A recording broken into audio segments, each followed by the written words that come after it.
Bicol Express, a dish that borrowed its name from a train and its soul from something far older.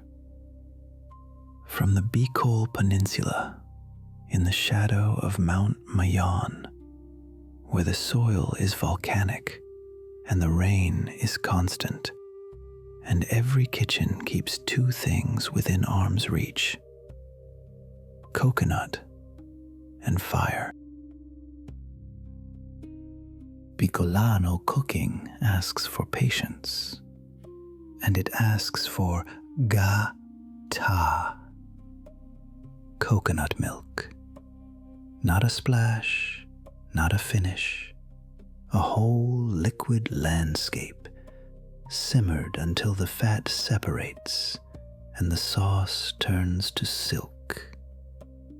The chilies are not here to hurt you. They are here to wake the coconut up. Boil it hard and the milk breaks, so we will not hurry. Servings 4. 15 minutes of preparation. 55 minutes of cooking. 70 minutes in total. 1.5 pounds of pork belly. Half a pound of shrimp. 2 tablespoons of shrimp paste. 27 fluid ounces of coconut milk. 6 long green chilies. 6 cloves of garlic. 1 red onion. 1 tablespoon of coconut oil. 1 piece of ginger, and half a teaspoon of salt. Coconut oil into a heavy pot over medium heat. It melts almost before you notice. Garlic first, 6 cloves, crushed flat under the blade, then dropped in. Ginger next, then the red onion, in slow half moons. Let them soften, not brown. Soften until the kitchen smells like the beginning of something.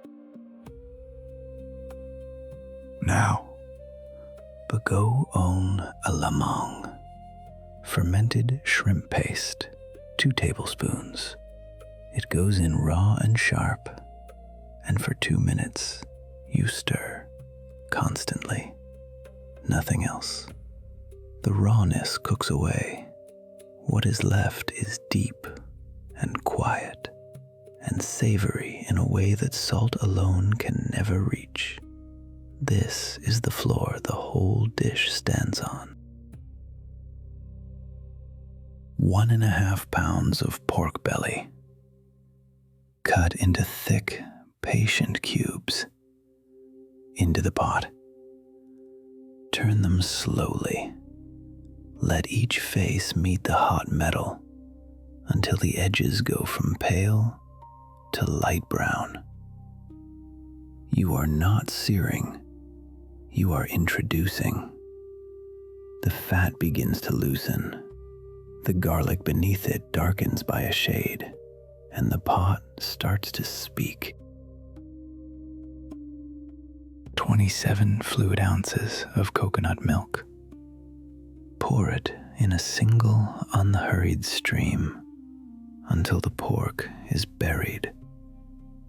Bring it up to a boil just once, then down, low.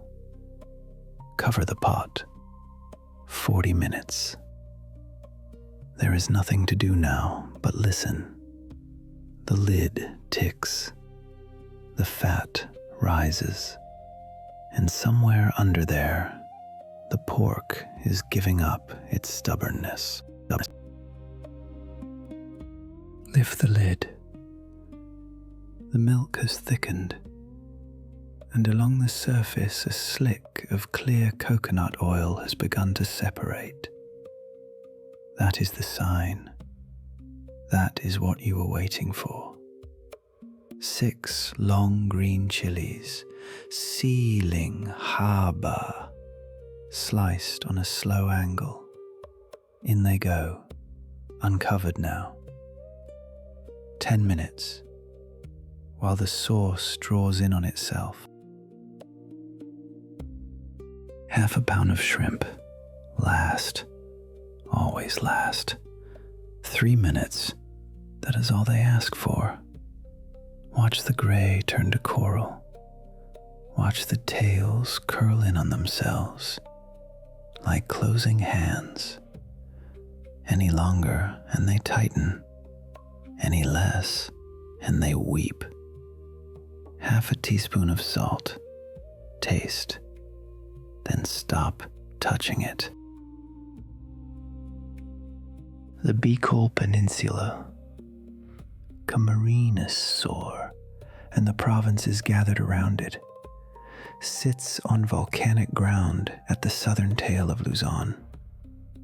Mount Mayon watches over it, almost perfectly conical, almost always smoking.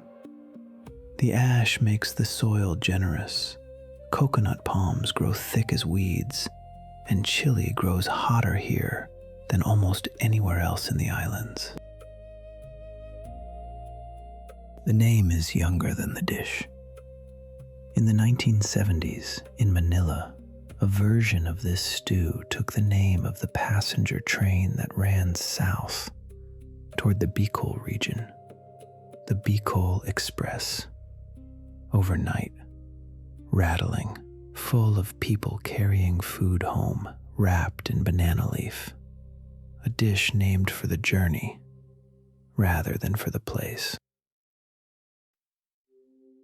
In Bicol itself, the older name is sinilihan, cooked with chili, plain, descriptive, unbothered by trains.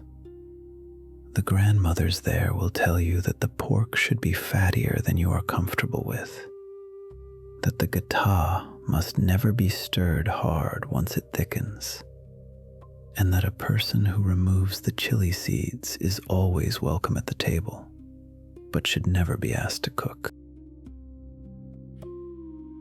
Coconut milk is not an ingredient in Bicol. It is a medium. Vegetables, river fish, taro leaves, nearly everything passes through gata on its way to the plate. Where other Filipino provinces reach first for vinegar or for soy, Bicol reaches for the coconut, and then for the chili. The result is a cuisine that comforts and burns in the same spoonful. Ladle it over hot rice. Let the sauce find its way down. The pork will slump when the spoon touches it. The shrimp will sit on top, coral against ivory. A single chili laid across the surface, green, glossy, unashamed. Bicol Express survives because it was never a restaurant dish pretending to be humble. It was a humble dish that a train made famous and that a region quietly kept for itself. It asks for nothing but coconut, chili, and time. And the table, at last, is set.